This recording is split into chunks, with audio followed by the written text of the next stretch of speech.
আমি আপনাদের কাছে একটা কথা বলবো, আপনারা মালদা মুর্শিদাবাদ আমাদের বিধানসভায় ঢেলে দিয়েছিলেন, তাই কিন্তু বিজেপিকে আমরা রুখে দিয়েছিলাম। বিজেপি বাংলায় আসতে পারেনি। কি মা বোনেরা, লক্ষ্মীর ভান্ডার আপনারা পাচ্ছেন না? বিজেপির কোন একজন বোমা নেতা বলেছে 3 মাস পর লক্ষ্মীর ভান্ডার আর হবে না। আমি বলি সাহস থাকলে হাত লাগাও, লক্ষ্মীর ভান্ডার চলবে এবং এই লক্ষ্মী সরস্বতী রুকসানা রওশনারা এরাই তোমাদের আগামী দিন দেবে ভালো করে।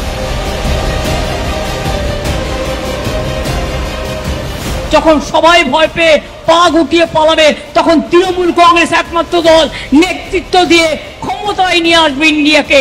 অন্য কোনো দল নয়, অন্য কোনো দল নয়, অন্য কোনো দল নয়। আমি একটা কথাই বলতে চাই, ধর্ম ঐক্য আমরা স্থাপন করে যাব। কোন জাতির সাথে, কোন ধর্মের সাথে কোন বিদ্বেষ করতে আমরা দেব না।